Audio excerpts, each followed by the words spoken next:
Au cœur de Châtellerault, ils se sont rassemblés une nouvelle fois pour faire entendre leur colère. Salariés des fonderies du Poitou, unis pour cette journée nationale de mobilisation.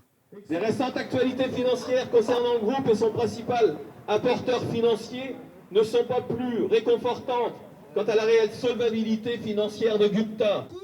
Après la nomination d'un conciliateur, énième rebondissement d'un long feuilleton, les employés de la fonte craignent de ne pas obtenir les mesures négociées dans le cadre du plan social.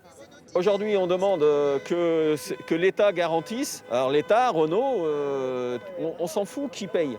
Ce qu'on veut, c'est on a négocié quelque chose depuis 2 mois sur un accompagnement social si on allait au bout et qu'on allait à la fermeture. On veut un maintien de ce qui a été négocié. Du côté de l'ALU, l'inquiétude est partagée. Des craintes là aussi à court terme avec le spectre du redressement judiciaire et de la liquidation.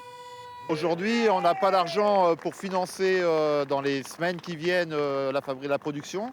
Les salaires du mois d'avril sont apparemment garantis, mais au-delà, on ne sait pas.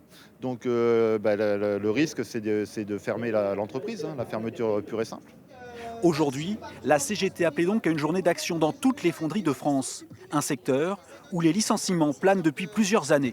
Partout en France, aujourd'hui, les fonderies luttent.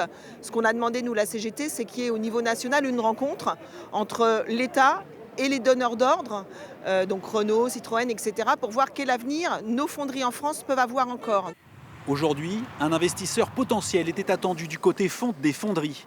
Le 13 avril prochain, les élus doivent se rendre à Paris, au ministère de l'Industrie.